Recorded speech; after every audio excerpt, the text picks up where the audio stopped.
3 points, 4 goals and 5 substitutes. Where are ya? Let's be having ya. Come on.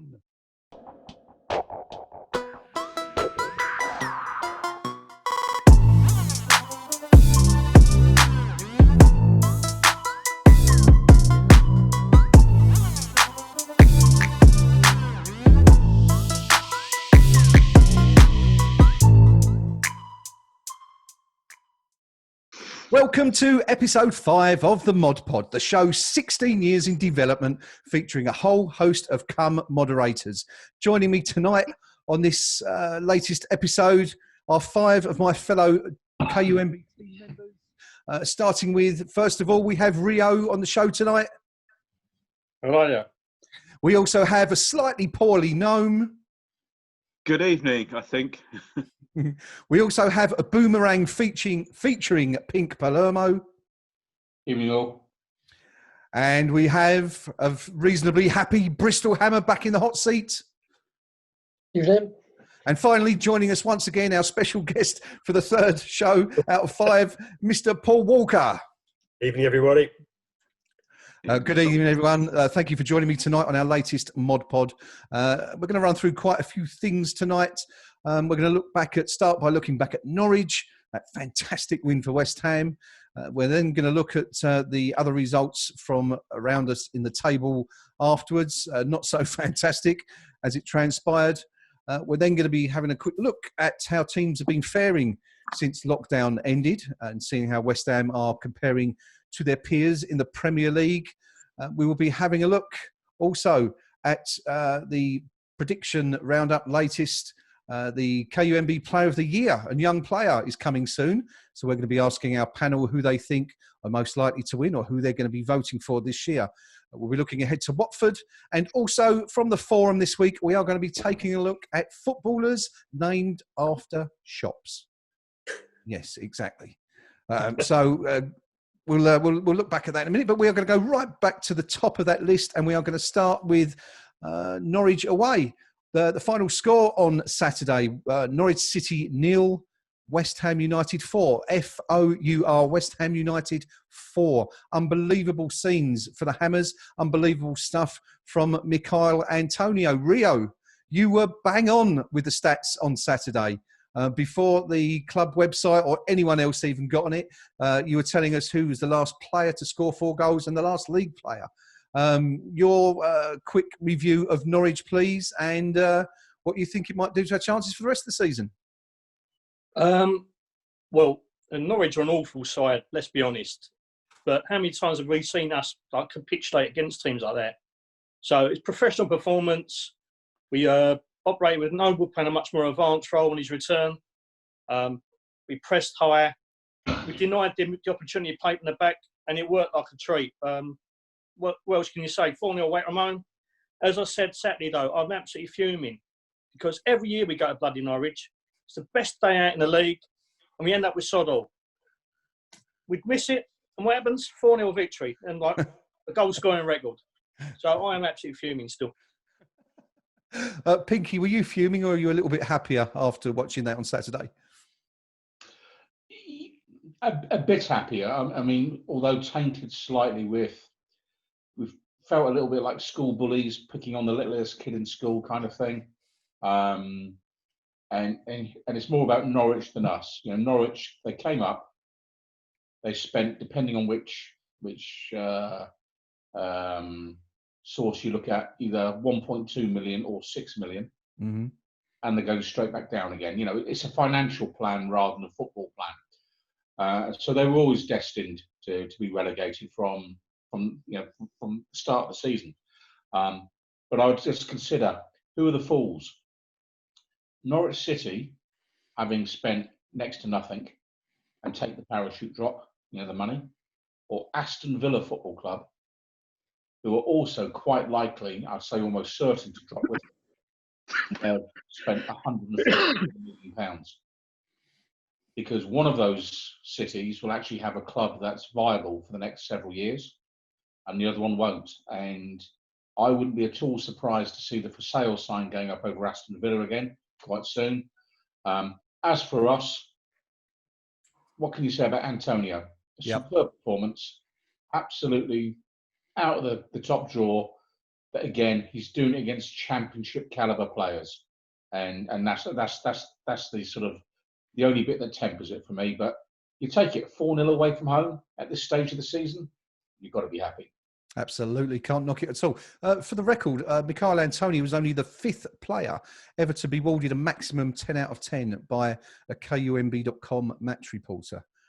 Any guesses at the other 4 for those who haven't seen them and know the answer already? Rob Green, definitely. It's got to be Rob one Green of them. was one, yeah, the 1-0 win at Arsenal in the run into the Great Escape. Oh, yeah? The others are actually quite unusual. You're probably not going to get them in a million years, but Mark Harewood Noble got one, earned a 10 didn't he? out of 10 for the 2-0 win at Cardiff in 2014 when we were struggling against relegation.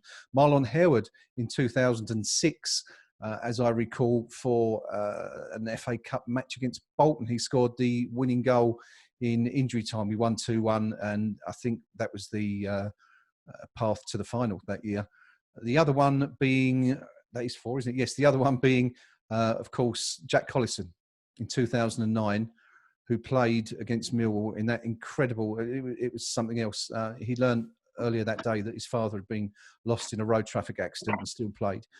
So Easton Martin, our reporter that night, gave him a 10 out of 10 literally for just turning up, which is utterly fair in the circumstances. So a very rare achievement, Briz, for someone to get 4 goals and 10 out of 10.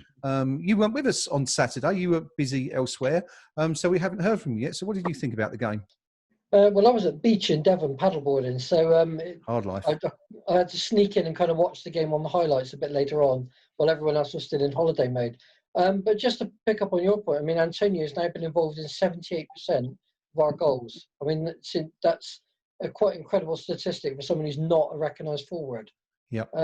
Again, I echo everyone else's view that Norwich were a poor team, but you can only beat what's in front of you. And for us to score 4 goals was, something else. We haven't done that in such a long time. Interestingly enough, though, I was really, really impressed with us at set pieces. Again, Antonio was stood on the keeper's feet for corners. Free kicks, we hassled everything. But then I looked at some of the stats and realised that Norwich have conceded the most goals from set pieces of any of the teams in the Premier League. They've conceded 17. So it's not unusual. But again, we've just, an element of our game we've really tightened up. And I don't know who's responsible for that, but it's certainly made a hell of a difference to us. Yeah, good stuff. I think we touched on it. You spotted it, Briz, didn't you? We felt that was perhaps inspired by Kevin Nolan, the standing on the goalkeeper's feet thing, which is something that we've seen him do in the past. Gnome, good to see you back, buddy. Hope you're able to last out the show with us. Gnome's a little bit poorly for the record tonight, so he's here under duress slightly. But again, we didn't get to hear from you on Saturday. Gnome, what did you think about the game, the points, the performance, and Antonio, of course? Yeah, just echoing what everyone said. Yes, Norwich poor,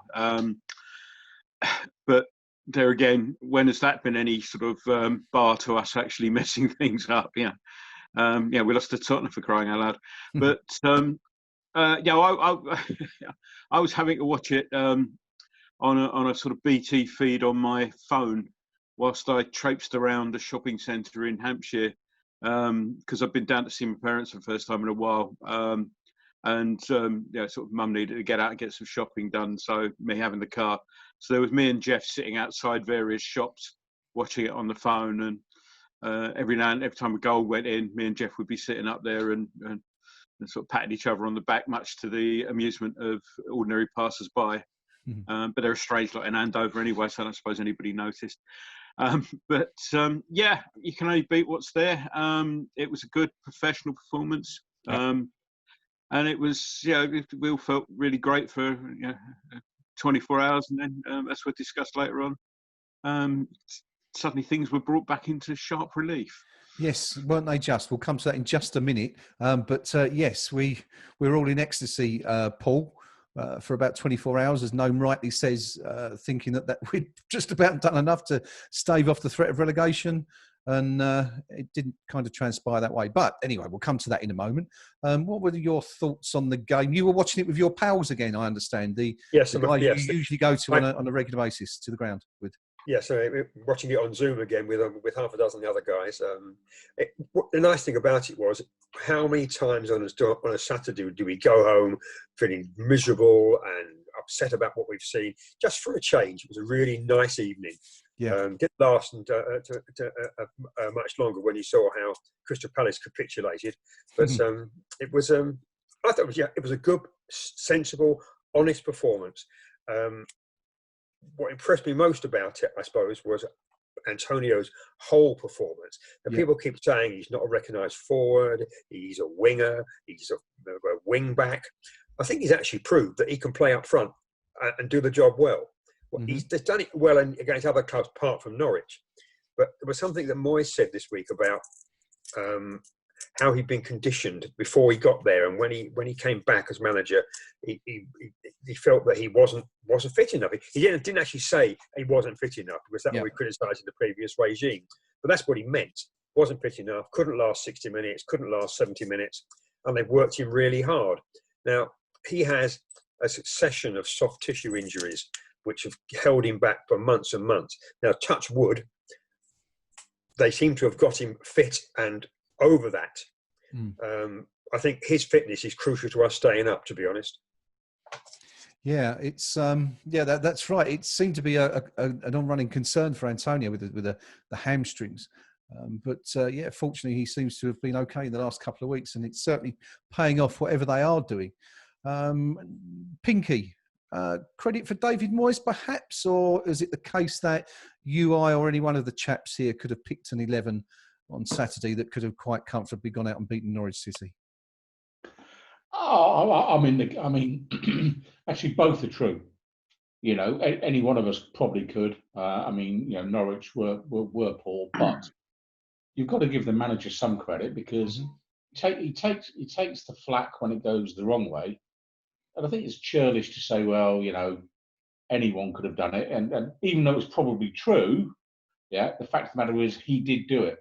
And ultimately, you know, I take the view that we've scored 4 goals away from home, could have been more, never looked in any danger whatsoever in a game that, as Rio pointed out, is the classic fixture where we've seen ourselves capitulate in such circumstances historically.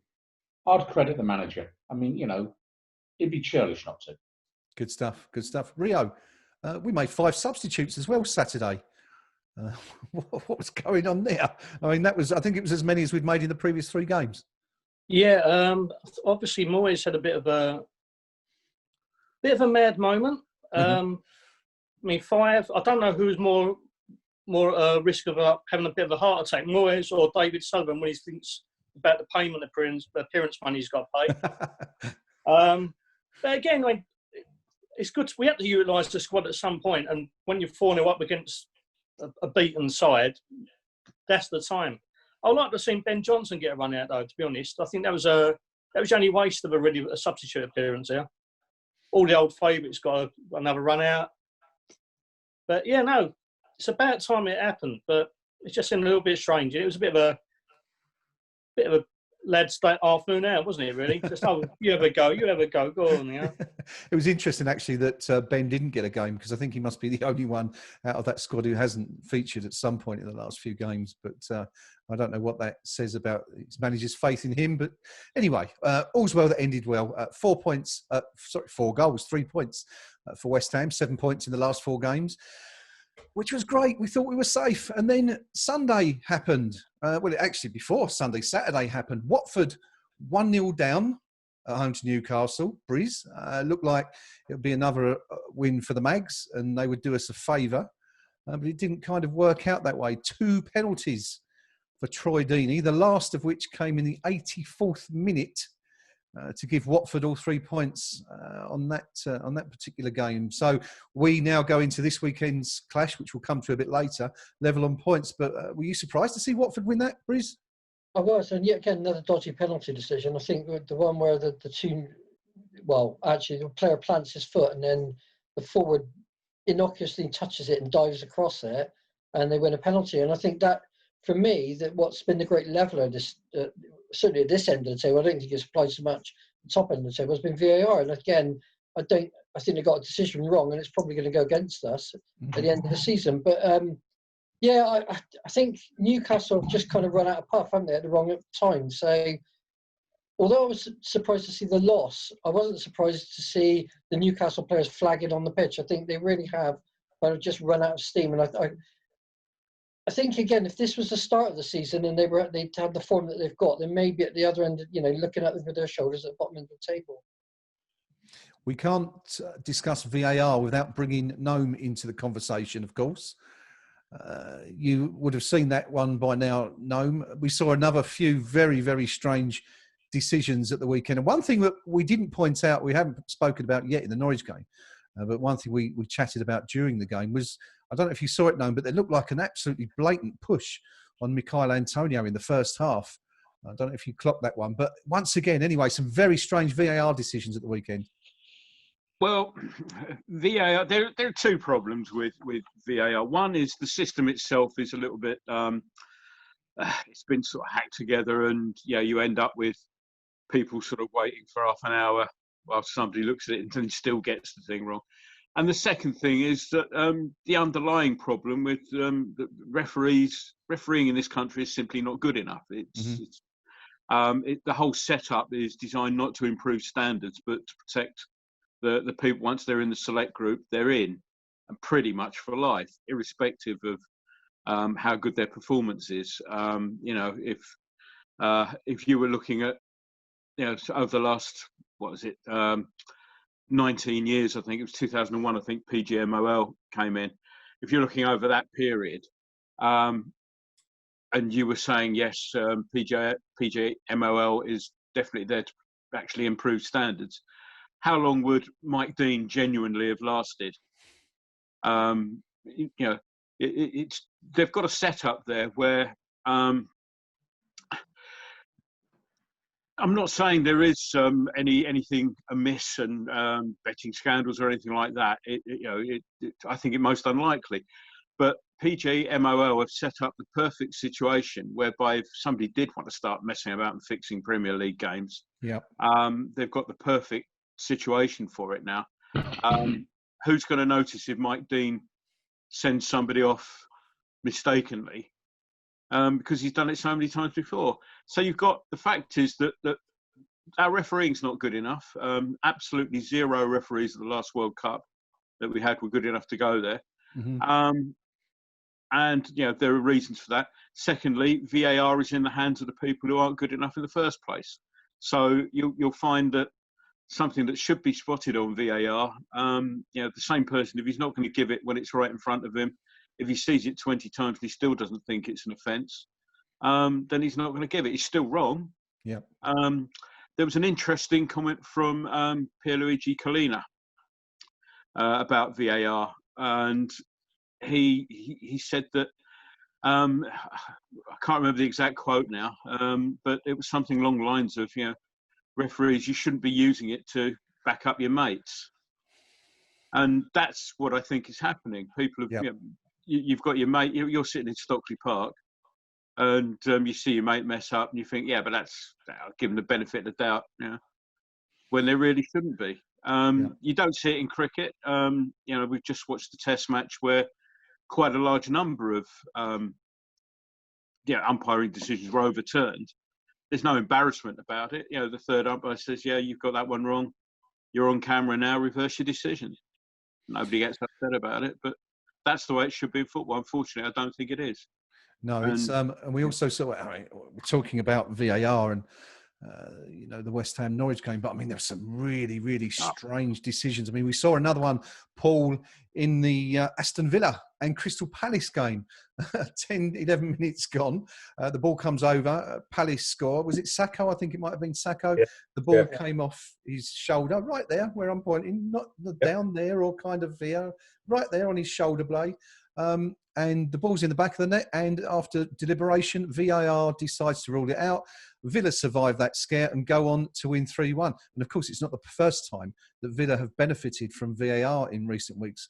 We had the Sheffield United game where it was quite clearly a goal against them that wasn't awarded. I understand, I didn't see it, but they should have got one against Man U. But Paul, these are big decisions, and they're very, very important decisions that have been got wrong, aren't they? I mean, what did you think, first of all, about the Villa game? Did you think they deserved to win it? Hard to say, really. I mean, I think Villa needed it more. Yeah. I think we've got to a situation now. We're playing so many games all at once. 3 or 4 games a week. Teams are playing 3 times a week. Everything's congested into one area, and you're very quickly coming across teams who haven't got anything else to play for. Newcastle United haven't got anything to play for. Everton haven't. Crystal Palace haven't. You're actually not seeing the integrity I want to see from the division. There was a lot of fuss about integrity when we were deciding about behind closed doors and finishing the campaign properly. There's no one talking about integrity now with teams who are just not clocking off, basically. And Crystal Palace are a prime example. Everton, we will see later this week how bad they've become. Newcastle, someone said they were huffing and puffing, weren't really trying very hard. They weren't particularly good against us, to be honest. I think we're getting this encapsulated into a small area, and these things are becoming quite obvious. That Palace goal would never have been disallowed at any time in the last 100 years. Sure. Nothing, no chance. Referee wouldn't even have thought about looking at it.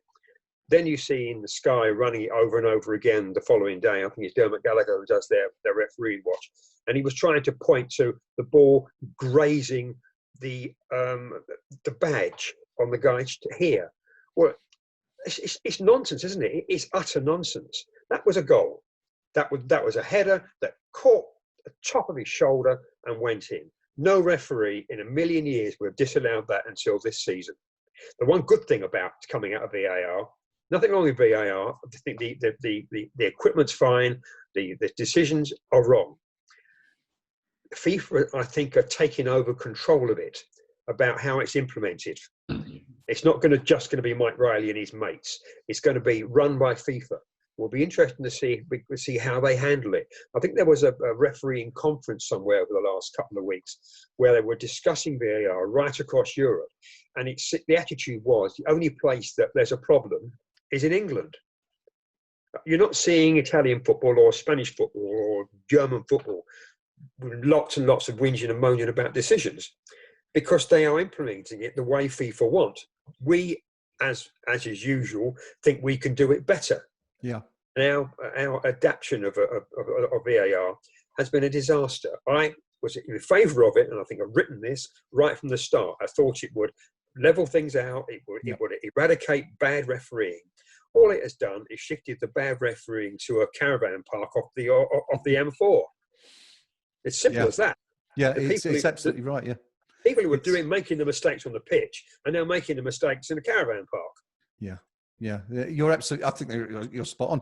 I agree with you. I feel that it's a sound proposition, VAR, but it's just not being used properly or interpreted correctly. We shall see, of course, what FIFA will do with that in the coming seasons. Hopefully, there will be people looking at monitors, which is the main problem with this. Referees are not being overruled because they don't want to affect the run of the play. Yeah. I'm sorry. If you're using this technology and it's this good, and it's been this good in the States with the NFL, and we see that if anybody watches NFL, they 3 or 4 guys watch it. The guy, the referee is told to change it, and he changed it, and he actually explains it on the mic for the entire crowd to hear why. So a little bit like rugby in that sense, you can hear the conversation. To a certain extent, yes. Rugby is simple. The rugby referees, if they turn and say, "Give me a reason for not allowing this try," not give me a reason for, there's a difference, isn't there? This try is okay by me. You tell me that it's not. Now, that's not what's happening in football. No. They are searching for reasons. Once you go past a minute mark on this, they're searching for some way to disallow it. Well, maybe that's the idea. Maybe we should set a timer then and say, if you haven't discovered a reason to do so within 60 seconds or whatever, then perhaps we should, carry on with the game. But we shall see, of course, what happens there next season. See how that goes. There was, of course, one other game at the weekend which affected the relegation battle. Again on Sunday. Now, Gnome, you said that you think it's most unlikely that betting scandals could affect any game in the Premier League. But Rio, anyone who watched the Bournemouth versus Leicester game might be compelled to disagree. And that includes some Leicester supporters. Now, I did have a quick look at Fox's talk before we came on air just to see what people were saying. And just a couple of quotes. For the record, Bournemouth were losing 1-0 at half-time. They'd been absolutely spanked by Leicester in the first half and somehow ended up winning 4-1 against a side who, unlike those that Paul mentioned, are most definitely seeking to play and get results until the end of the season because they're in Champions League contention. But they lost 4-1 and some of the Foxes fans couldn't quite believe what they were seeing. One of them said, I was so angry last night. I honestly don't think I've seen a game of football that really has been a game of two halves just like that. Another one said, I still feel in shock, like I still can't believe what I watched yesterday. A fellow fan said, if it emerged that we'd been embroiled in a match-fixing scandal in this game, I wouldn't bat an eyelid. It was that bad. And somebody else said, I'm surprised the authorities are not drug testing our players after that. I wonder how many Chinese punters had dosh on 1-0 at half-time and 4-1 at the final whistle. A truly astonishing turnaround. Rio, it was quite a bizarre game, wasn't it? I mean, did you think perhaps there was something amiss or not quite right going on there? Far be it from me to question the integrity of the Premier League and the television companies who largely fund it. But it's been looks like a bit of manipulation to ensure that the last weekend of the season has got the old fairy tale finish. Oh, that's interesting. Because Liverpool wraps up the league. And Sky do love a dramatic last day, don't they? They do indeed. It won't get any more dramatic than if we have to play Villa for a winner-takes-all game to stay up. But I'm not questioning the integrity at all, because we all know the Premier League are the most straight by the book people going. So, you know. An interesting theory from Rio there. Pinky, you are, of course, far too rational to believe that anything dodgy was afoot down at Dean Court at the weekend, surely? Yeah, I mean, I just put it down to, I think the Leicester players probably thought the job had already been done. Yeah. Switched off and taken a bit of a mugging in the second half. And you know, if it's repeated when Bournemouth play Man City, then I might actually start getting a bit more concerned. But no, it's one of those results, and you know, all the way. Even if you took last night's one, the 2-2 draw between Southampton and Manchester United, you know, I mean, let's be honest, who didn't laugh at that? Who didn't laugh at that? I mean, you know, the whole world was enjoying that, and for Solskjaer then to say, "Well, that's football," you know, and make the point for the umpteenth time, a bit like Dave Whelan's broken leg in the cup final. You know, did I ever mention I scored the winner in a European Cup final at the death? Solskjaer, you know, and you know, at the end of the day, yes, it livens it up for the end of the season as per Rio, but betting scams, all the rest of it. Do you really think Jamie Vardy's that bright? You know what I'm saying? No scandal, says Pinky. Just one of those things. Well, we shall, of course, see whether Rio's right, whether or not it will go to the last game of the season. Talking of betting, there was someone on the KUMB Forum who did particularly well from Saturday's result. Many of you will know Sendo, who's been one of our members since 2005. And he joined the Norwich thread to tell us that he'd won a few bob, of course, from the game. He actually said, I fancied before the game that Norwich would have seen the writing on the wall and that if we scored early, they'd likely fold. So I stuck a tenner on a first goal scorer, correct score combo. Antonio to score first, West Ham to win 4-0 at 115 to 1. £1,160 in my back pocket was really the cherry on the top of this win. Pinky, you felt you got a bad deal there, didn't you? Yeah, you know, there's the betting scandal. How skinny were those odds? You know, I mean, three bets for that to come in, and he gets 115 to 1. That's about 40 points shy. That is, you know, I mean, that's just a shocking price. You know, he needs to search for the value in the market a bit better than that. A good result nonetheless. I mean, to walk out with more than a grand profit and West Ham winning 4-0, it's not a bad day. Just the final comment I'd like to make on the Norwich game. As many of you will know, we feature a roundup usually when West Ham have won, because we don't like to read anyone gloating from opposition teams, called The Opposition View on a matchday basis. And with us relegating Norwich at the weekend, there was a couple of really good comments, and just one I wanted to read out from a guy called Canary Dan 23, who says this: we got relegated, so what? At the end of the day, I'm a Norwich fan because I'm a Norfolk boy. That doesn't change whether we're in League One, the Championship, or the Premier League. I support my club because they're my club, not because they win more than they lose, or because they're in a top league, or because they play nice football. I was mocked on Twitter by a Man U fan whose profile boasted that he was born in Bournemouth and had lived there his whole life. I actually pitied him. He chose his club and his support for them is conditional on the league they are in. Getting relegated used to cut me right up, but today I don't care. I'll love my team and I'll support my team regardless of the league we're in. And as the league we're in this season has been an utter shitstorm of a league that's made me genuinely question whether it's actually a WWF-style predetermined corrupt cooperation rather than the sport, part of me is actually pleased we're going back to the Championship. So F the Premier League, F the fans whose love for the club is conditional on the prospect of us somehow becoming an established Premier League club. F the fans who like this club more than when we are in the Premier League than the Championship. I love this club as much now as I did this morning. Long live Delia. Keep Fark in charge and on the effing ball, City. How's that? How's that known for loyal supporters? Can't question that, can you? Post that on every Liverpool feed going. I mean, there are a couple of bits in there. I'm not entirely sure that it's got quite as bad as WWF and all that. from what I'm aware of it, but the underlying stuff behind the thing, you support your team.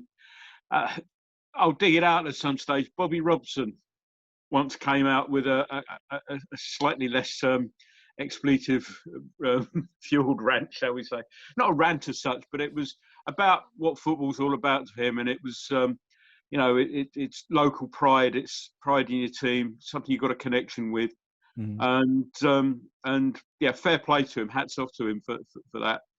I mean, there's a few of those actually. None of us are here for the glory, are we, at West Ham? And, we've all got slightly different reasons, but me, first things I remember are sort of living in Plaistow. So, it wasn't going to be anyone else. Yeah, so, that's it. From the days when we used to support our local teams and not just the team that used to win everything. I think that probably started in the mid-1970s, perhaps, with Liverpool. I mean, I've got a brother. We try not to talk to him, but he started supporting Liverpool in the 70s. Now I've got two nephews that do that, and I say, well, enjoy your Premier League. It's all right. Next season you can always go and support Barcelona. And they say, well, why would we do that? And I said, well, you're only supporting Liverpool because they're top. Barcelona, much rather watch them. Well, you support Man City next year. It's unfortunately those of us with proper football supporting, we can't do that. No, that's it. I would at this point bring in our other two guys on this, Bristol Hammer and Paul, who lives in the Northwest, about supporting your local team. But we'll come back to you guys in just a minute. Anyway, I know you're both East End boys by heart. I know I'm ribbing you there.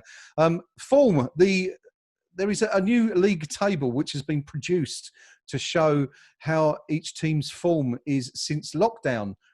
Anyone want to guess who is top of the table at the moment? Paul, any ideas? City. Briz, any thoughts? Sheffield United.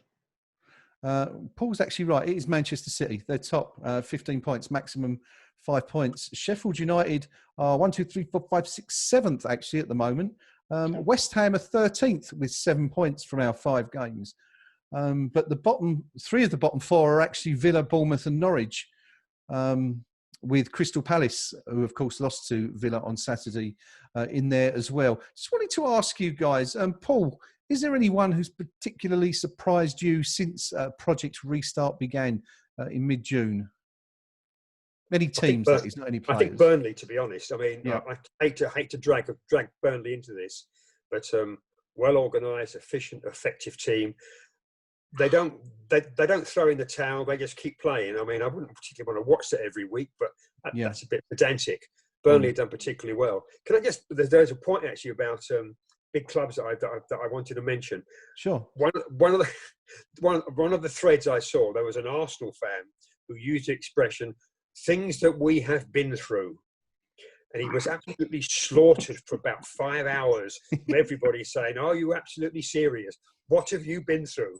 I just want to mention that. It was the funniest thing I've read all week. Was he from Arsenal Fans TV by perchance? Sorry, it was what? I said, was he from Arsenal Fan TV by perchance? They seem to. No, I don't think he was actually, but it was just hysterical that he could absolutely dare to say things that we've been through, like a European Cup final, for example. And it's a hard life. Is there an equivalent of football first world problems? You know, that's what it is, isn't it? I mean, Briz, is there anyone who you've seen since Project Restart? Paul says Burnley. He says they've looked pretty good since we came back. Anyone you've looked at and thought, they're looking, a bit special at the moment? Yeah, I feel a bit dirty for saying it, but Sheffield United. I mean, they've beaten Chelsea, well, small club, we beat them, but Wolves, Spurs, and they've drawn with Burnley. I mean, that's quite an impressive record against the teams that have come up and are around them. Yeah. And they've just been really well organised. They've kept the momentum up, and I really expected to see them do a kind of mid-season drop and be above the relegation zone. But they pretty much held their own, and they look good for it as well. Yeah, they did, didn't they? They seemed like they would be emulating Blackpool or Hull or someone like that who started really strongly and then fell away. But no, they've kept it going and they've taken points off a lot of teams. They are actually 7th at the moment in the post-lockdown table with 11 points from their games, 8 goals for and 8 goals against. But as you say, they played some big teams. And they smashed Chelsea off the park. And Chelsea. 3-0, and Chelsea, of course.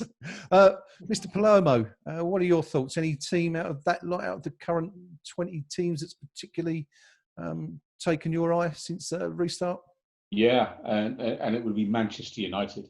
I was highly critical of Solskjaer's appointment. I didn't think that a relative rookie manager should be given that job. It's you could argue it's one of the biggest clubs in world football, and they've had some issues with personnel, with Pogba behaving frankly like a prat most of the season. Yeah, but they've come back since the break. They've got Pogba focused. They've got Bruno Fernandes playing absolutely superbly. That has to be said.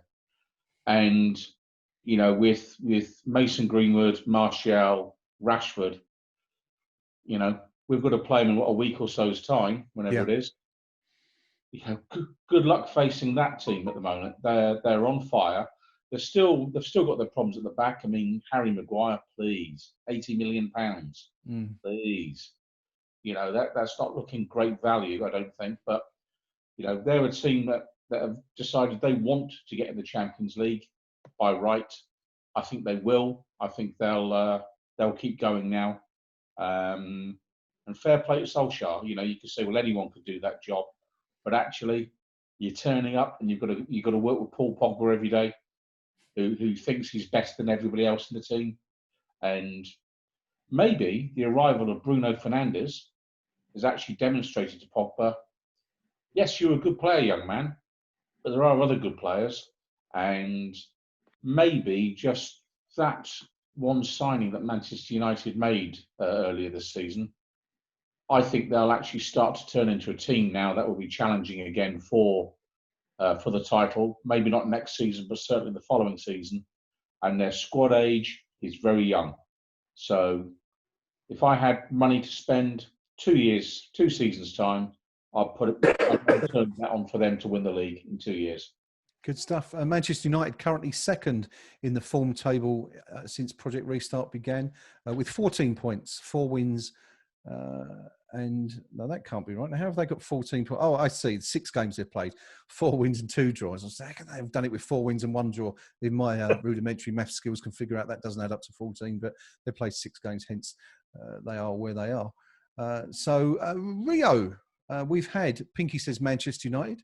Briz says Sheffield United. Paul says Burnley.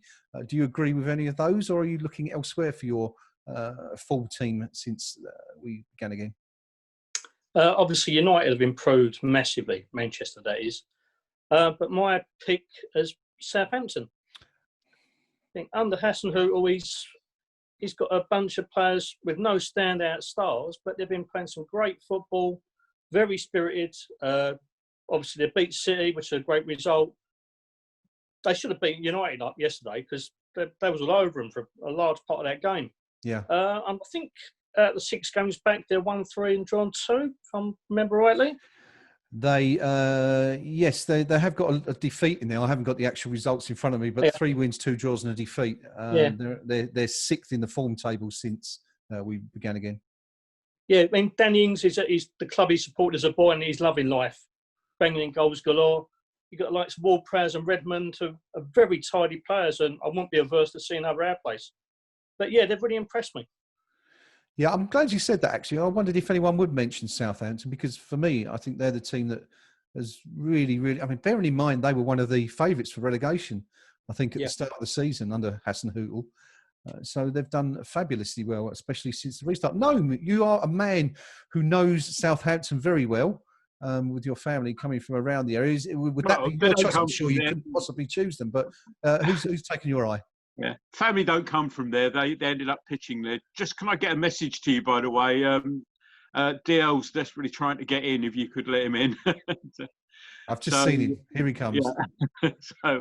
Yeah. A number of surprises. Not all great. Brighton have surprised me insofar as when we looked at their run-in. When we started doing this, how many weeks ago now? And it looked horrendous. And you look at where they are now, and they're pretty much. I guess there is some sort of mathematical formula that could see them go down, but it's most unlikely. And given the run-in and given the situation we thought they might be in, that's been a surprise. Chelsea surprised me from wavering from either being really good to bloody awful, because there's this thing about their new kit and their new sponsor. Ever since they've had this kit, they've either scored or let in 3, which is quite amusing. But so I mean, those two. Southampton, now you sort of mention it, they hadn't really registered on my sort of personal radar as such. Yeah, well, that's it. They've sort of gone under the radar, haven't they? But done very well. But they've done quite well. And so I watched the Manchester United game last night, sort of with WhatsApp messages going backwards and forwards to a very good friend of mine, Stephanie, who's a big Leicester supporter. And whilst the air turned blue the previous day when the Bournemouth match, I was getting all sorts of yes, get in sort of stuff. So I did say we'd beat Man United for her next week. So, but I don't think she entirely believed me. But well, funny enough, yeah, okay. Man United have been obviously yesterday apart. They've been putting it on, but. I mean, Arsenal have, again, flattered to deceive, haven't they? They've been either okay or... but nobody's been reliable, have they? Well, no, this is it. Apart from perhaps Manchester City, as mentioned, and Manchester United have also done very well. There isn't anyone who's sort of running away with it. DL, welcome to the show. Good to see you, buddy. Is everything packed and ready to go for your... It is indeed. Trip? It is indeed. All I need to find out is my motivation. Good stuff. DL is leaving us for a few days. He's off to sunnier climes, hopefully. Probably be wetter climes actually where you're going. But we hope you have a lovely trip. We are just coming back quickly to Brighton there, Gnome. It is the case that I think Brighton play before us. Again, I think they've got another game, but if they lose that and we beat Watford, we actually go above Brighton, which is quite interesting. Yeah. I still think. I mean, obviously that extra point they've got is. They're pretty much safe. I think there's all sorts of mathematical trickery that could see them still go down, but I think see that happen. I'm absolutely with you. I mean, I said before the break that Brighton were my favourites to go down with Villa and Norwich. their trajectory was only one way, wasn't it? They couldn't buy a win, and if anyone's benefited from the lockdown, it has to be Brighton, because they've looked at different teams since. Some we're teams just have asking. really benefited from the lockdown. They were going through. I mean, us, it came right at the wrong time, because although the results immediately prior to lockdown hadn't been in themselves great, there'd been some decent performances in there, and then lockdown came. We had to start all over again. Whereas there were some teams who weren't getting the results and weren't getting the performances. Lockdown enabled them to go away, perhaps get another couple of players fit, and regroup and say, right, let's sort this out. And they came back, a lot better. It took us about 2 or 3 games, really, didn't it? Yeah, I mean, Tottenham were one of those that benefited, because obviously Harry Kane wouldn't have played, against West Ham if we'd played before lockdown. So one perfect example there. Dear, we're just asking the guys to tell us which team they've been particularly impressed by since the end of lockdown. I know I'm putting you on the spot here, because you probably haven't had the opportunity to look at our running order tonight. But is there anyone in the league that you've looked at and thought, they look a bit tasty in the last few weeks? Yeah, us. Considering how we started off, yep, I think we've done all right since we got that win against Chelsea. We haven't done bad. Very disappointed with Burnley, but other than that, I've not really got much. Haven't really got many faults with us since we beat Chelsea. We look to be a different team, and I think we're more than capable now of giving anybody a game. It's just the defence that worries me more than up front. Yeah, we've certainly discussed the problems at the back in the last few podcasts and live streams, especially at fullback, which is something it's a recurring issue, isn't it? That we hope will be addressed in the summer, although we'll see how much money we've got to spend. We never know. So some good choices there. Thank you, gentlemen. Some good shouts there. Various teams that have caught the eye. And nice to see someone give the Hammers a shout there. And yeah, I mean, 7 points in 4 games.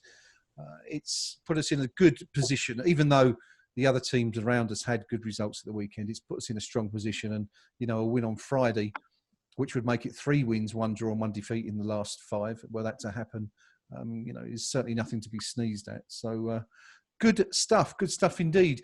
Let's move on now to this week's section of From the Forum, where we take a look at what is happening on the KUMB Forum this week. I suppose it's kind of football related in a way, but there is a wonderful thread that was started this week entitled Footballers Named After Shops. There's been some, I kind of saw this thread start and I thought it would last about 2 minutes and that, it wouldn't go anywhere. But I think we're up to about 7 pages and around 150 replies so far. So I shall now, Julie, take you through. We're going to do a top 20 rundown. It's a bit like Top of the Pops. I mean, I'd like to use this tune, but if I play it anymore, we probably get the copyright strike on the video, so we can't do that. That sounded like 4 minutes 33 seconds. The famous silent piece of music. Oh, the classic, yes.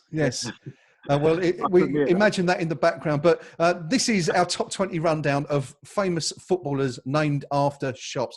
I can't do Tony Blackburn's voice, so I'm going to have to do it in mine. At number 20, we have Alessandro Costa Cutter. That's a good one. Number 19, Didier Super Drogba. Number 18, John Fasher New Look. That's a good one. Number 17, one for the oldies here, Malcolm McDonald's. Now, there was a player in the day. Number 16, Diego Costa Coffee. And at 15, TK Maxi Gomez.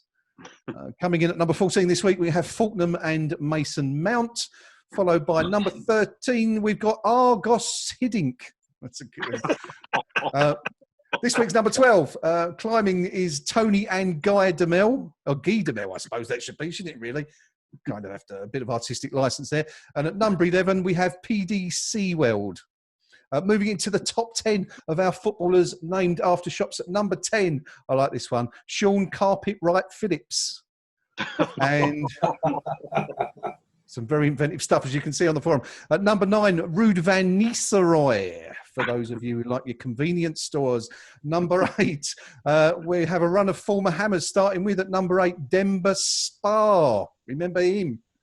And at number 7, another blast from the past, Razvan Ratsners. Yes, famous jewellers, of course.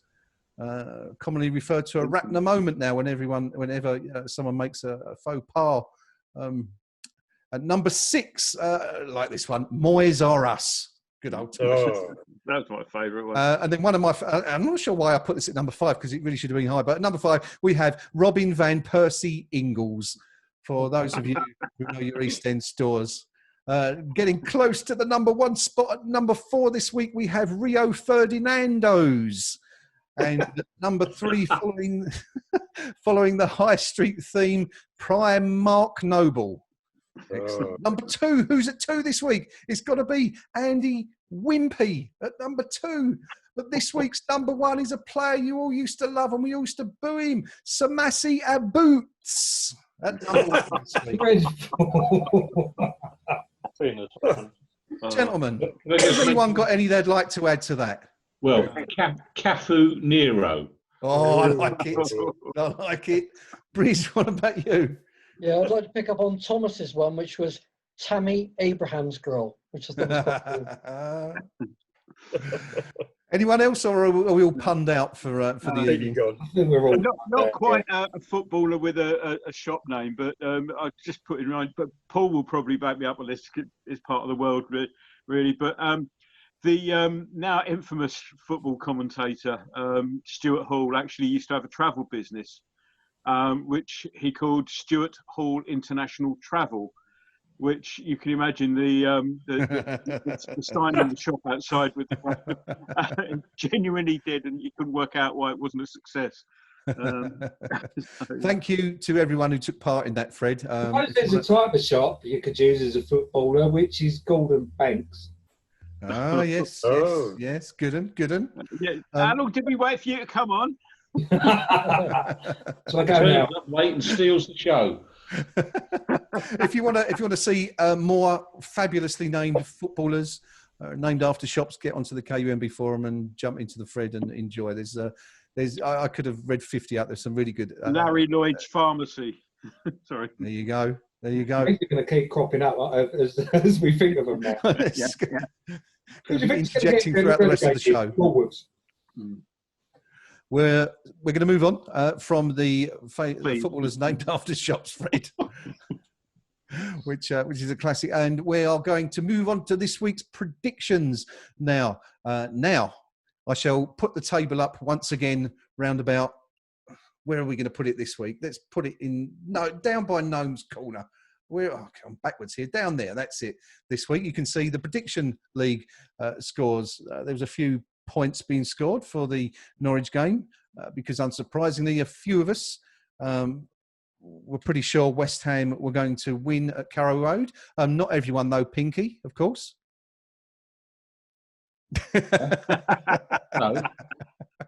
No. You can't get it right every week, mate, can you? Not every week, no. Can't get it right every week. So there's the scores down there. We did ask the guys for their predictions for this Friday's Watford game during the last Eyes Up Mother Brown stream at Norwich. But do you know what? We're going to forget those because there's been some results since and we've got the opportunity to revisit it and do it again. So I'm going to ask you all for an updated prediction for this Friday evening's big, huge, massive game against Watford. I will start with our guest this week. Paul, for the guest account, how do you see the Watford game going? I suppose I'm determined to be positive, really, because it's very hard this week with all the other results flying around, which don't help us very much. 3-1 West Ham. Paul predicts a 3-1 win for West Ham. We like that. We'd certainly take that, I think, wouldn't we? Gnome, how do you see it going? Yeah, I mean, if all the other results had gone a slightly different way, this could have been one of those West Germany versus Austria moments in the 1982 World Cup, for those of us old enough to remember it, which, if you weren't, look it up on YouTube, a particularly disgraceful moment in football history. But now that all the other results have changed, it's actually going to be a proper match, which is good, I think, as far as we're concerned, because if we'd gone into a game where both sides needed a draw, I've got this horrible feeling we'd have cocked it up and lost somehow. So I think we're going to win, and I think we're going to do that.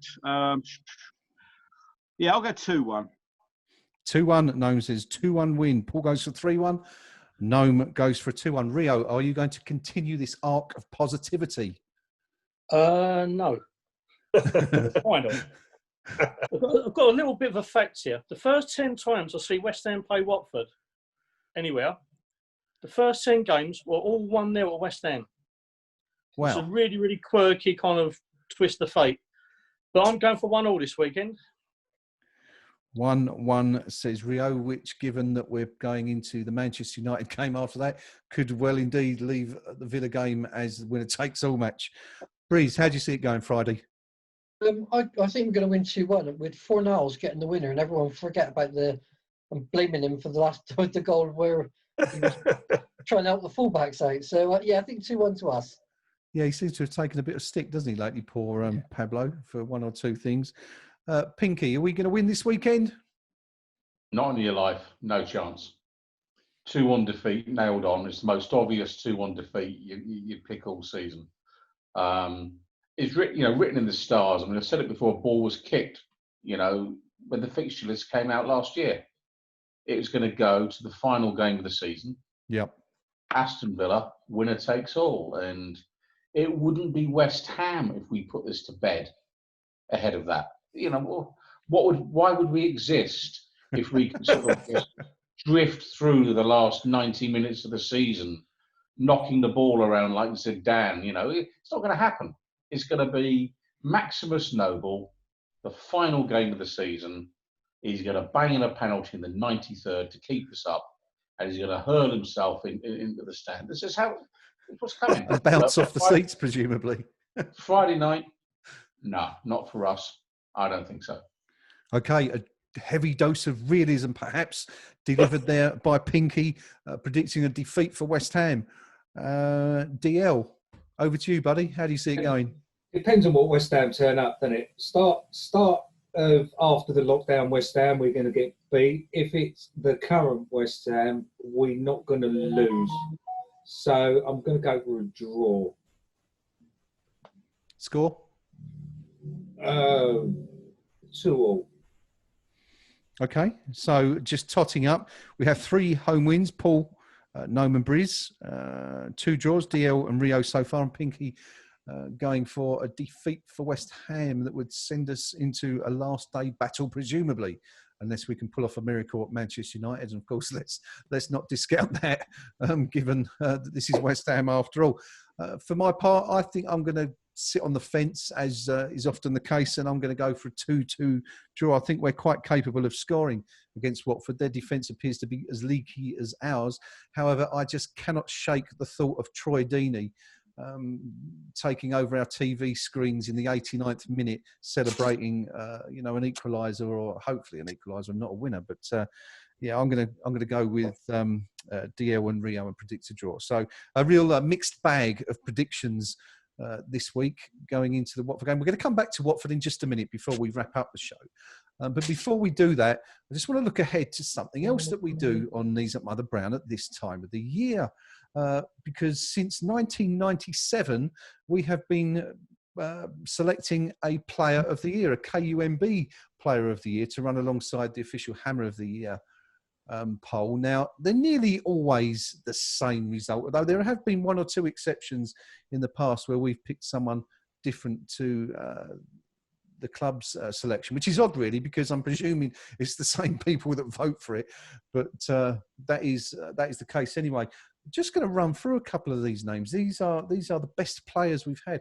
97-98, our first player of the year was John Hartson, followed in 98-99 by Steve Lomas, 99-2000 Di Canio, Stuart Pearce in 2001, Seb Schemmel 2002, Joe Cole in the relegation season of 2003. The first year in the Championship, Matthew Evington took the award, and Teddy Sheringham took it the following year when we were promoted back to the Premiership. 2006, our first season in the Premiership, Danny Gabidon took it, and he was followed in 2006, 2007 by Gnome. Tell me who it was. 6, 7. The Great Escape year. Who else? I can't remember. Did we give it to Tevez in the end? Tevez, Carlos Tevez took it, yeah.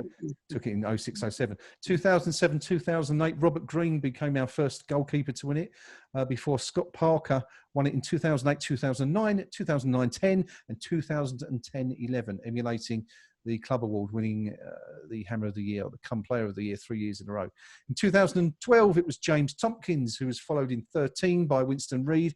Mark Noble took the award in 2014. In 2014-15, I doubt he'd be a contender this year. Aaron Cresswell won it, which is interesting. 2015-16, Pinky, our last season at the Boleyn. Who do you think that was that year? I think Mr. Payet, probably. Of course. Dimitri Payet took it. And in 16-17, Manny Lanzini, another one who struggled a bit this year, took it. And 2017 was Marko Arnautovic, another one who's been potentially linked with or has been linked with a return to the club at points. Last year, Lucas Fabianski, in his first season, took the award. So a potted history there of the KUMB Players of the Year since 1997. I'm going to go around the table now and just see who everyone thinks might be in contention and who is your favourite this year. DL, let's start with you, buddy. Who do you fancy to win the Player of the Year award this year? It's actually a difficult one because nobody's really shone. Yeah. It's between Bonner and Rice for me.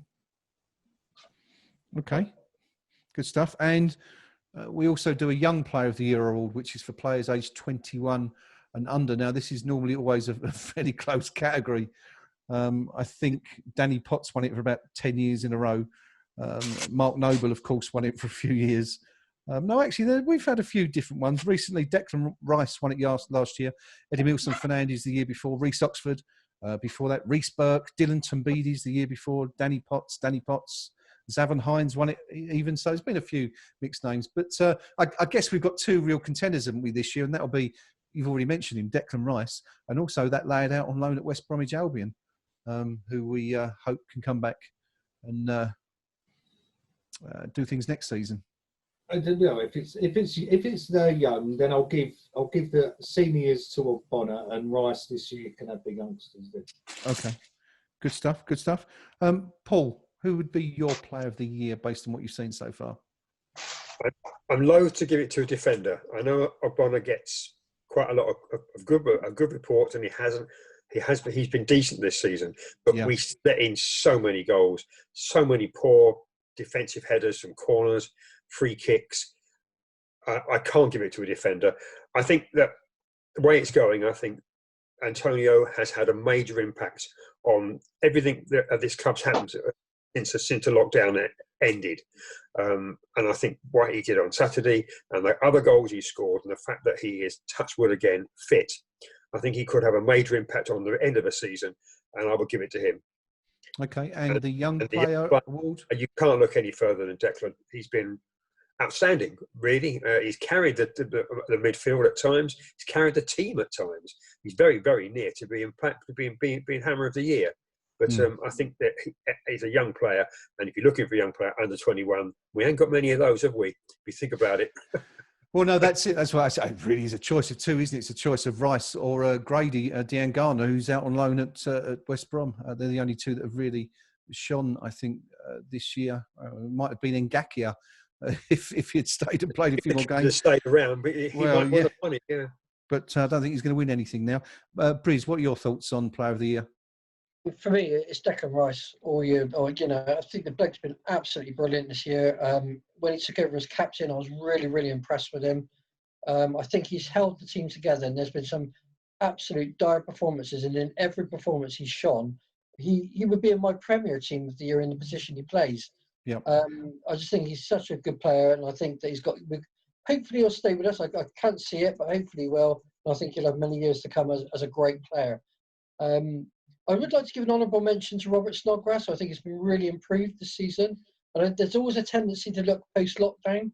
But when I look back across the season to see the kind of performances, I remind myself, and I remember how well Snodgrass has played in the midfield this season, worked his socks off. So I'd like to give him an honourable mention. And again, young player of the year, it's Hobson's choice, really, isn't it? Yeah. I would love to say Jared Bowen, but he's 23, so I can't really give it to him. But yeah, again, if I'm giving Rice player of the year, I suppose I've got to go with Diagana for young player of the year. But I would give Rice both. Good stuff. Interestingly, Robert Snodgrass is Knees Up Mother Brown's reigning most improved player of the year, having taken the award last year with 41% of the vote. So he's certainly experienced a fantastic recovery since being written off by one or two members of our board a year or so back. Pinky. Manager, And yes, indeed. Pinky, what are your thoughts, buddy? I think I'd go with Antonio. If we stay up, he's the reason.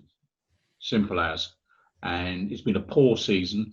Whether Pellegrini was the manager or Moyes, everyone will blame Roberto and what have you, but we've not been good all over the pitch this year, but almost for his performance on Saturday alone. Because let's just think about it. If he hadn't been on the pitch on Saturday, where were the goals going to come from? Yeah. And ultimately, that one result might be the one that makes the difference. I think the other aspect as well that I really liked Saturday with him, he was playing with a smile on his face. He was enjoying his football. And if I'm being honest, away at Palace a couple of years ago, I wrote him off. I maintain his one bad decision at the end of the game against Crystal Palace ultimately cost Slaven Bilic his job. Yeah. Because that was a game that we were ahead in. Instead of just holding the ball in the corner, he puts a floaty cross across. They tear up field, and 10 seconds later, I think it's all square, whatever it finished up. And for my money, at that time, I thought, you haven't got a footballing brain, you're no good, and I was really at my wit's end with Antonio.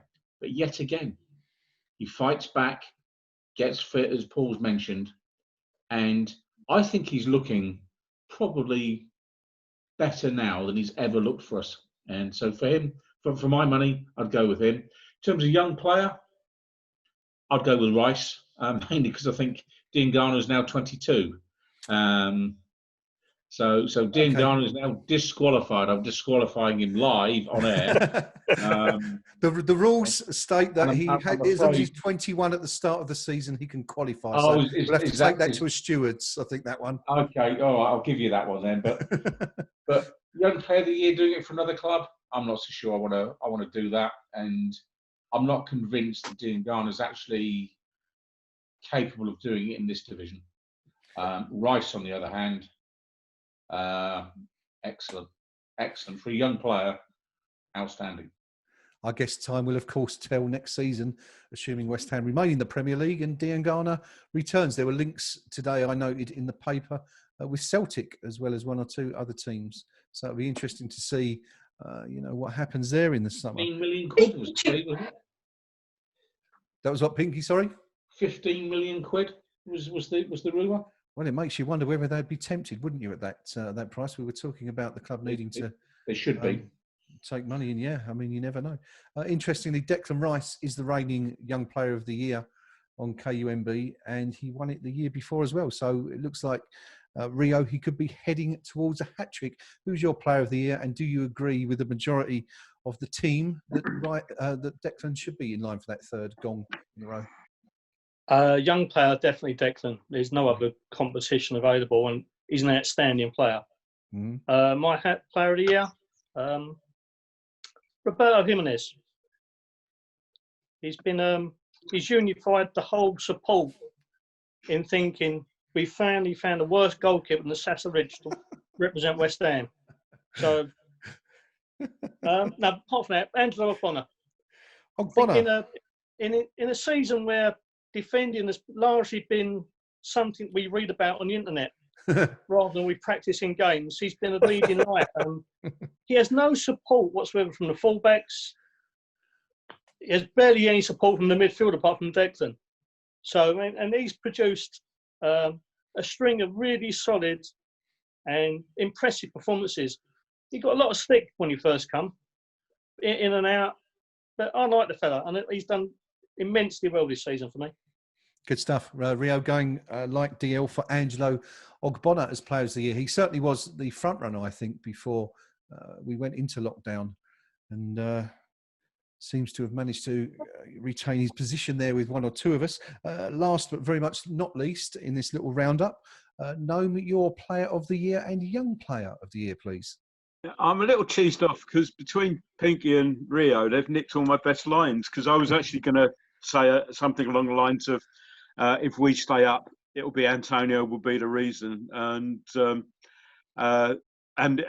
Pinky also said about the bit about smile on his face as well, which were also words going through my mind. So Antonio gets the main award for me, I think. And I was also going to say, in terms of player who's had the biggest impact on our season, I was going to jokingly say Roberto, but thanks, Rio, for nicking that one. It's going to be, I think, for me, it's an Antonio and Rice pairing. Rice,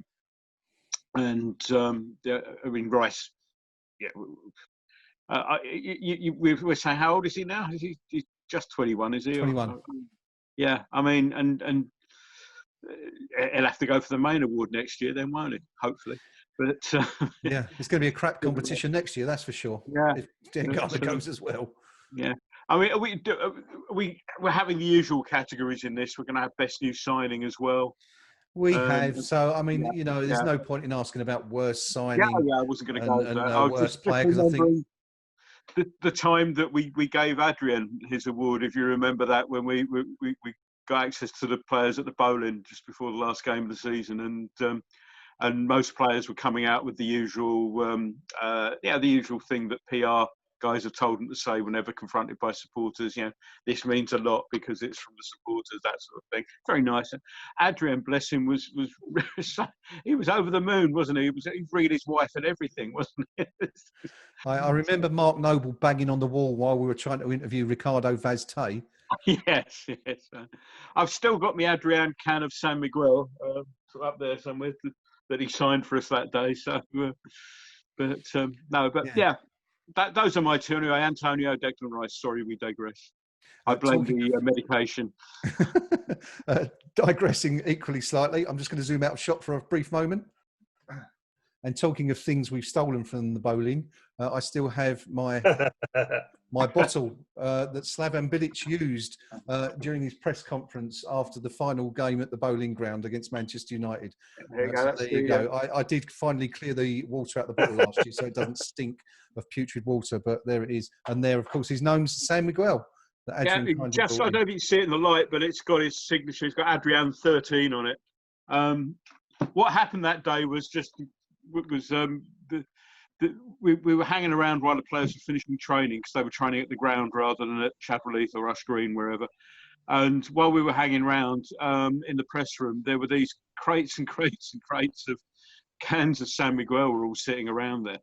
And we asked, there was Laura Birkin was still at the club at the time. We said, what's all this about? And Laura said, well, Adrian promised to buy everybody drinks if we beat Tottenham for the third time in the season, which we'd probably done the week before. And so the pre-match press conference, there was like gallons of, and I think the press did take a lot, but they did leave a lot. So we took a few cans each, and that one I got signed. So there you go. Stuff we nicked from the Boleyn Ground. There's a fairly unique thread for you. Did Adrian get a winner's medal with Liverpool? Well, he will do. Yes, he's getting one. So fair play to him. It's the one player on that team I don't mind getting a winner's medal. What's the limit, Gnome? Do you know? Sorry, Gray. What was that? Sorry, Pinky. I was just saying. Do you know how many games he has to have featured in to be eligible for a? He has enough. Yeah. I don't know what the limit is. 10 sort of springs to mind, but don't quote me on that. But he certainly has enough. Pinky, are we pleased to see Adrian? He's not at West Ham, but he's a nice guy, right? I'm pleased for him in the sense of there he was, keeping fit with his own hometown club in Spain, without a club. Just thinking maybe the phone will ring, maybe I'll get lucky, and the phone rang, and the next thing he's playing for Liverpool and he wins the league. Now the fact he's put in some right dodgy performances for them, okay, he will gloss over because it doesn't matter. Because in 40 years' time, when his knees have packed up and he's sitting there gnome-like with arthritis and what have you, he'll look at that winner's medal and go, won that. How many West Ham United players in recent times will ever have a single thing other than a decent bank account to look at? And I think fair play to Adrian. I'm pleased for the fella. Good stuff. 5, by the way. 5 games. 5, is it? Yeah.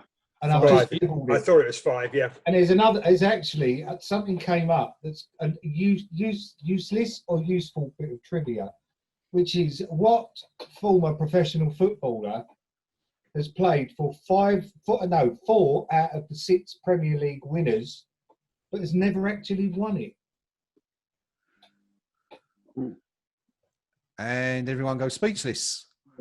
No idea, dear. I don't know. Anyone? Rio, Paul, you'll be the guys for this one, I'm sure. Yeah, I was better to say Bellamy, but Bellamy was at Liverpool. yeah, played for City as well, didn't he? Yeah. Yeah. Who else? Newcastle? Blackburn. Played with Blackburn. Yeah, it's with Mark Hughes, isn't it? Because he took them to City. Yeah. So that's 3. Yeah. Who are the other ones? DL's keeping us all on tenterhooks here. I'm looking. I mean, Bellamy sounds right. Well, his teams are going back: Cardiff, Liverpool, Cardiff, Man City, us, Liverpool, Blackburn, Newcastle, Coventry, and Norwich. So the stat that's just come up on Google's a load of bollocks, isn't it? Really? Then it came up on Google. It was a good idea anyway. It was. Oh, well. I'm wondering if they mean people that have won First Division championships. Could be. We'll come back to that one next week. Deal can do some investigating between now and next week, and we'll see what we come up with on that one. Don't be daft. Don't die. When he gets back from his holiday, of course. Moving on. I'll be up a mountain in Wales on my phone, man. Be careful at those mountains. Watch them goats. We're going to move on finally this week to we've spoken about it. We've given our predictions. Just want to touch quickly on the Watford game. It is now. We thought it was going to be a bit of a parade, having won comfortably at Norwich on Saturday. Then Watford won. Then Aston Villa won. And then Bournemouth defied the odds to score 4 goals against Leicester. I'm still not sure about that, on Sunday to ensure that all 4 clubs in the mix still gain 3 points, all gain 3 points at the weekend. So here we are. It's now a massive, massive game once again, Briz. What are we looking for from West Ham? I mean, do we think we've sort of, a lot of people have said we're going to struggle in these last few games, and that our backside is going to go, for want of a better phrase, when it comes to these games. Do you see West Ham performing on Friday and beating Watford? I mean, what are you looking for in the performance? Well, first of all, I think I've got to credit Moyes for the last couple of winning performances. I think that he's worked really well, especially with Bowen and Fornals, at getting them to play in their natural positions, getting them working really, really hard to give our fullbacks some cover. And I think, I'm one of his fiercest critics. I really don't like the bloke star manager. I really think it's a retrograde step in employing him. But credit to him, in the last few games, he's really got an organised side out there. And we seem to have done well. And I think if he sticks to that kind of game plan, I think it nullifies Troy Deeney. I think we've got a good, really, really good shot. And I'm really hopeful on Friday that we'll play well, we'll win it, and keep the destiny in our own hands. I mean, I think that a really important game is Everton-Villa. I think if Everton beat Villa, I think Villa are done. Absolutely done. And I think that will make our kind of last game fairly, much easier than it has been. I think for me, that's... I've got to give him credit. I think that actually if we go out there with a similar side, organised as we have been in the last few games, I can see us doing well. You just never know with him, do you? I mean, one game he's superb, the next game is awful. And just incidentally, on things that you've stolen from the Boleyn Ground, I think Brady would be winning it with West Ham's soul, wouldn't you? No comment on that one, Mr. Bristol Hammer FC. No, Mark Noble was introduced to the team, reintroduced to the team on Saturday. A lot of people were up in arms, felt it was a terrible decision. He then came up with 2 assists and a sort of half assist for the last goal as well. Do you think he deserves a place on Friday? And do you think Moyes will stay with him? I think Moyes will stay with him. And does he deserve a place? Well, yeah, on the basis of his last performance. If I can introduce football cliche number 962, you're only as good as your last performance in some proceedings. And you know, I wouldn't have picked him for Saturday personally, but you know, that's why I'm not paid however much Moyes gets paid a year to pick football teams. I wouldn't change the winning team. All being fit, and I certainly wouldn't tinker with stuff. We know what Watford are like. The sort of niggles and stuff that you'll get there. So I think he will be. It'll serve us well to have him in there. If we're going to have a 93rd minute penalty, then that's who I want taking it as well. So I wouldn't change things. I wouldn't have picked him, but fair play. He had a great game, and obviously he didn't get the headlines for obvious reasons. If your forward gets 4, nobody's going to say an awful lot about you. Well, I do remember a game, Sheffield United, that we beat where Jimmy Quinn got a hat trick and everyone went straight over to Stuart Slater for the Man of the Match award. That's a rarity. So stick with the same team. It won. Watford have won their last 2, but you can probably discount Norwich. One of those was Norwich. Yeah. The other one was Newcastle with the assistance of another dubious penalty sort of thing. So. Whilst the results have looked good, you look at scratch beneath the surface. They're not. They haven't been in that great form. We also okay, for what it's worth. Back in the summer, at the beginning of the season, we beat them up their place. Lockdowns changed. The sort of current form type thing. But I think we've got enough for them, and okay. Yeah, I think that. Yeah, good stuff. Thank you very much, Paul. We face Watford on Friday. After they've played us, they host Manchester City before ending the season at Arsenal. As far as they're concerned, that makes this game a must-win, doesn't it? From their point of view, yes, it does. It would be nice actually to go into a match without having to bother about what everybody else is doing. We spend all our time looking at other results, praying somebody else loses, and so on and so on. We've actually got to do this ourselves. We've got to get ourselves out of this with our own performances and our own quality, and we have quality. I think we can win it on Friday. I don't think it's going to be very easy. I think you're right about Troy Deeney. He absolutely adores playing well against us. He actually adores playing well in front of our fans. So that's not going to happen on Friday. So he can't be running around waving his fingers at the Boleyn end. Sorry, at the Bobby Moore end. So yeah, I think we can win the game. I think what Moyes has achieved is to produce some spirit and some continuity in what's going on. I think he has stuck with players when all around him social media is telling him he should leave people out, and he's stuck with them and he's given them some confidence, I think, and it has worked. I mean, Burnley was an awful night because everything you could think of went wrong. His selections, his substitutions, the performances on the field were dreadful, and you wondered how he was going to pull that all back together. But if you look, people are right. The 2 first games, we were not in the races at all. Although I thought we worked hard at Spurs. There wasn't anybody not pulling their weight. It's just that we just didn't play. Yeah. Ever since then, we managed to eke it back, to sort of pull it back to some sort of continuity. Good result against Chelsea could be the result actually which saves us, because there's only been one decent result but any of the teams at the bottom which you wouldn't have predicted. And that's the prediction. Maybe Bournemouth beating Leicester, it's not the same. Us getting that result could be the 3 points nobody was expecting us to get.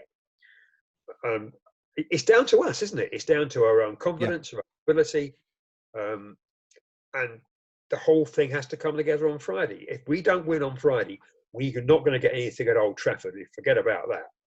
And then we're down to this Aston Villa game, which I wouldn't even want to watch, let alone predict. I think we can win on Friday. Yes. Good stuff. I've got to be honest. Villa, Everton concerns me. I can see them getting a result. It concerns me as well because it goes back to my theory. Absolutely, as you were saying, Everton with nothing to play for, and not I bothered, think not trying, not interested. And Aston Villa needs something, and I think that they might get something there. That puts the whole thing in a different perspective. I think Man City will be good enough, even with half a side looking towards the Cup semi-final, to win against Bournemouth tomorrow night. If that doesn't happen, then the whole thing is completely thrown out the window. No idea what's going to happen. But then haven't Watford got to go to City as well? Watford, they face Man City after us, and then they finish with Arsenal at home on the final day. I don't think City actually go through a period where they don't try. Yeah. I think I see an awful lot of them. One of my sons is a City supporter. I hate to actually admit that on air, but that's where he was born, so that's what he supports. City don't not try. Yeah. The game they lost at Southampton, they had 25, 30 shots. How Southampton survived that, only they will know. I don't think City go into any match thinking that they're just going to soft pedal. Yeah. So let's wait and see. I think City will beat Bournemouth. And if they beat Watford, I think we will be safe by then. But we'll see. We shall see, of course. That's what I want to happen. Of course, Bournemouth, after they face Man City, they've got they face Southampton, as we touched on last week in the podcast. No one's going to enjoy relegating Bournemouth more than Southampton if they possibly can. So they've got, and then of course they finish also against Everton, which is another one where you could see Bournemouth perhaps picking something up if they really needed to. Pinky, you're the guy who's really expressing reservations about this Friday. You seem to be most worried about it. How can we win this game? What do we need to do? Obviously we've got to score more goals than them. It goes without saying. But in terms of team selection and tactics, what are we really concerned about? What do we need to do? First and foremost, stop Troy Deeney scoring. I mean, that's the bottom line with Watford. Yeah. And for us, I'd go with the team he started with on Saturday. I'm a huge Noble fan. I really am. And whilst I'll accept it may be getting towards the end for him, I think as we get into the business end of the season, it's a time for big characters, people actually who will stand up. And I think what Moyes did on Saturday by playing him much further up the field, he's removing him from those last-ditch tackles on the edge of our box that could actually cost us, but still keeping him on the pitch to have some influence on the game. And I thought he did very well Saturday. So he'll be my starting 11, that's for sure. In terms of priorities, I would probably not quite set out for a point, but I'd make sure my priority was do not lose this game. And I'd hate to lose the game by chasing the win too early, if you get my drift. So I'd urge a bit of caution, because Watford need the 3 points more than we need the 3 points. Absolutely. And I think if we keep them quiet for an hour, that could actually pay dividends. They might get careless and just create the one opportunity we need. So for me, unchanged team, keep it tight. And for goodness sake, do not concede. And it sounds ugly, it sounds awful. Just keep the ball out of our half of the field. Which way, but how? Yeah, in some ways, it could almost be like an away game, couldn't it, for West Ham? The fact that Watford need to win it more than us, given the games. I mean, we've still got Manchester United, of course, which is going to be a tough game. But I suppose a lot of us are looking to that Villa game as a game where we can pick up points. So as you say, Watford need to win, which might result in the strange scenario of West Ham being at home but being content to sit back and hit Watford on the counter, perhaps, much as we did at Norwich on Saturday. Yeah, very much so. And I think, Watford, for my money, they had a poor start to the season as well. Cool, yeah. Are they in a false position? No, because I think by this time of the year, there are no false positions. And, the brutal truth for us is we're level on points with Watford. Let's not mince our words here. We're level on points with Watford. Could go either way on Friday night. I'm plumbing for a defeat because it's just so typical West Ham. It'll be a brilliant result against Norwich at the weekend, and then we'll be absolutely pony on Friday night. You can put your money on there'll be a scandal appear in the Saturday morning papers. It'll be, Souček was caught doing this, that, or the other, blah, blah, blah. You can see it coming. We'll then go to Old Trafford. We'll get done 6, and then it'll all be piled on the last game. And you'll have Karen opening her gob in her Sun newspaper column, in the guise of, I used to be at Birmingham City and didn't, I made the shareholders 80 million quid or whatever her boast is this week. That kind of thing, just to stoke up the Villa mob.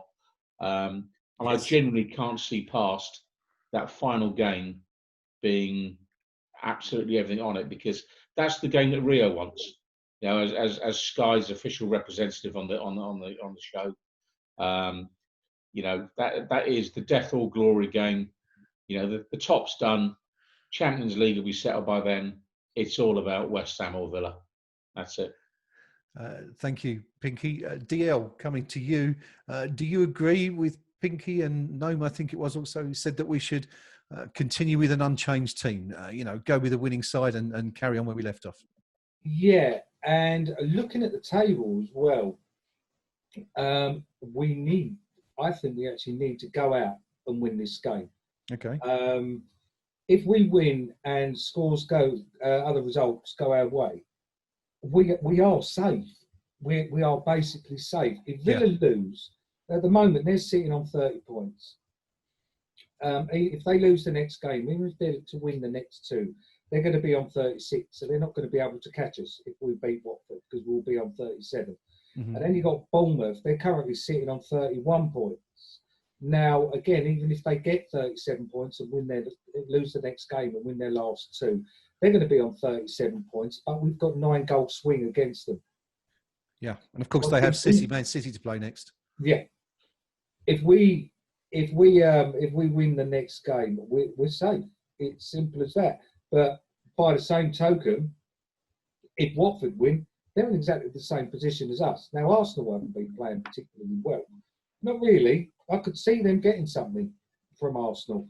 Looking at the table, no, they ain't really going to qualify for Europe. They're 4 points behind Sheffield United, in the 7th. So Arsenal and Tottenham, amazingly, at this stage of the season, they haven't got anything to play for. Watford have. So we really need to be winning this game. We're safe. If Watford win it, they're going to be safe. And then it's 3 out of 4. Norwich, Villa, Bournemouth and us. I'd rather it be Watford and not us. So is there a any possibility that Brighton could possibly get dragged back into this? I mean, they're sitting there sort of relatively safe on 36 points. If they're to lose all 3 of their remaining games, that possibly could be an issue. Now, we've not even spoken about Brighton because we've generally assumed them to be safe, but absolutely smashed off the park by Man City on Saturday. Interestingly, they had a +8 goal difference on us on Saturday morning. By Saturday evening, our goal difference was 1 better than theirs because they were beaten by 5 by Man City. And of course, we won 4-0, which was quite an incredible turnaround. So, I mean, that obviously goes against them if it comes down to it. Any chance, do you think? I mean, they travel to Southampton, which is obviously something of a local derby, on Thursday. So they play, before we do.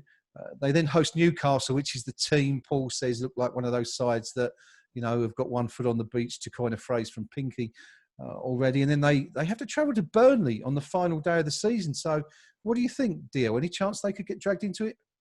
Yeah, I mean, there is every chance, without a shadow of a doubt. But in reality, they've got a 16, they're minus 16. Again, you've got Villa on minus 27. Yeah. That even if they lose, that goal difference is an extra point, isn't it? Yeah. Let's be realistic about it. They need a point from their last three, and they're basically safe. So, yeah, mathematically they can be dragged into it, but they've got something we haven't got, which is the extra 2 points on the board. Sure. Okay, interesting stuff. Thank you, as always. Last but not least, wrapping up the show tonight. In fact, Rio, I'm going to come to you. You've predicted a 1-1 draw, which, as we've said, might be better for West Ham than for Watford, although of course we have to go to Manchester United. Do you fear Troy Deeney coming back to haunt us once again? Absolutely. The guy hates us, not as much as I hate him, but he absolutely detests us, and he can't wait to get one over on us. Yeah. I think Friday's game is more about mentality than ability. We've got to go out there with the kind of attitude that we went into on Saturday's game, Play Noble in that further forward role. He's not going to get as much space and time as he did on Saturday. But what he will get, he can exploit. Mm-hmm. The defensive pairing of Rice and Souček behind him affords him a little bit more freedom to kind of express himself and bring the others into the game. And my worry is that, as the others have mentioned, when do we ever string two really good performances together? Yeah. And this is probably the most vital performance of the season coming up on Friday.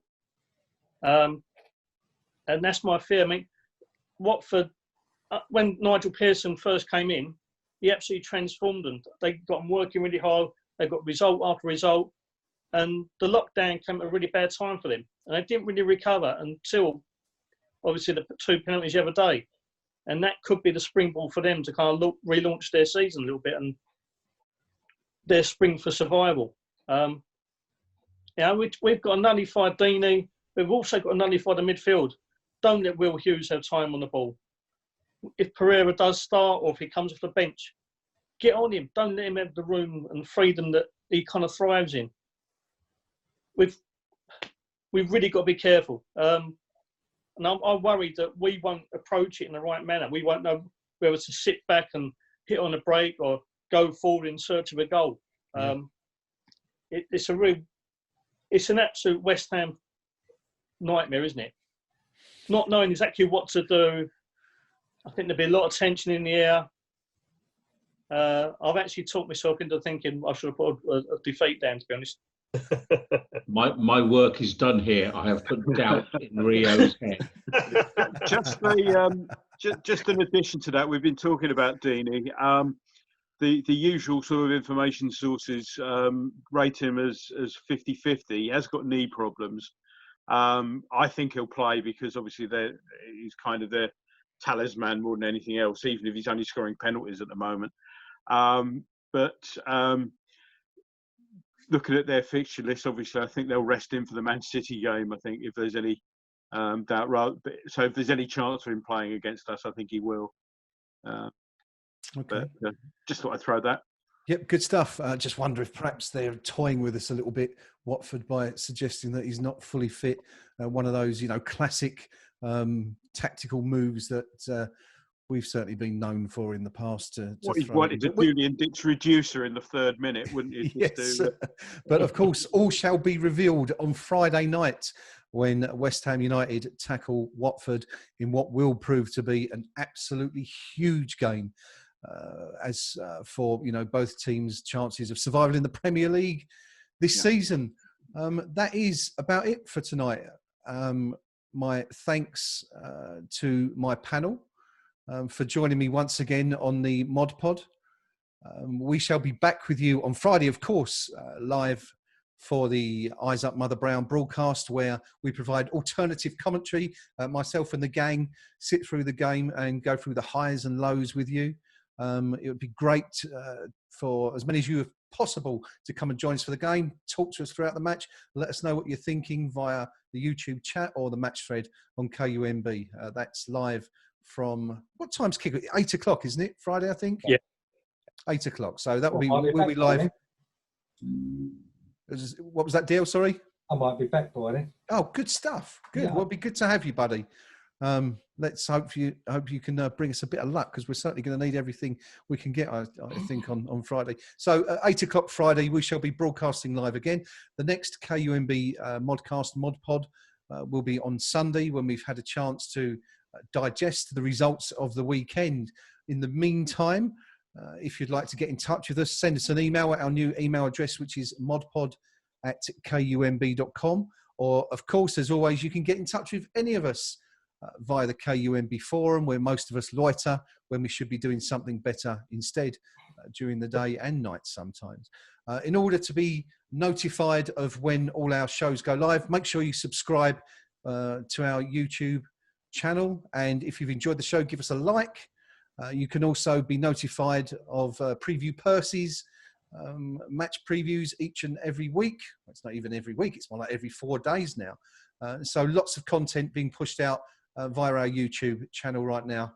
And as I say, to make sure you're up to date and up to schedule on all of that, make sure you subscribe. There's a little button down there somewhere in that corner where you can subscribe, and it'll do that for you automatically. Coming up also later in the week, I had a chat today with Hammers United's Paul Colborne, the chairman of that supporters group, which will be going live on KUMB tomorrow and also on YouTube, so keep an eye out for that.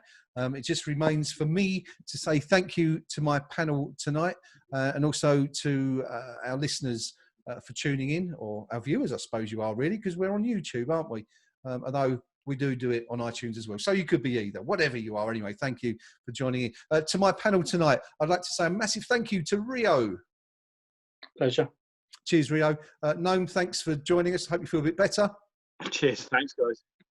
Pinky, once again, thank you. You're going very, very dark there, my friend, but thanks for joining us. Yeah, thanks a lot. Good night. Chilling for the meter. Good stuff. Yeah. Bristol Hammer, great to see you again, buddy. Thanks for coming on. No problem. DL, great to see you eventually. Know you sorting out some stuff for the next few days. Have a lovely trip, buddy, and we'll see you at the weekend, hopefully. So, mate, pleasure. And finally, and then there was light. Pinky's back in the light. There we go. And finally, to Paul, who was originally a special guest, but you're actually becoming part of the furniture now, my friend. So it's good to have you back again anyway. By default, nice to be here. Thank you to everyone for joining us. We shall be back again on Friday. Until then, come on, you irons. Only irons. Oh.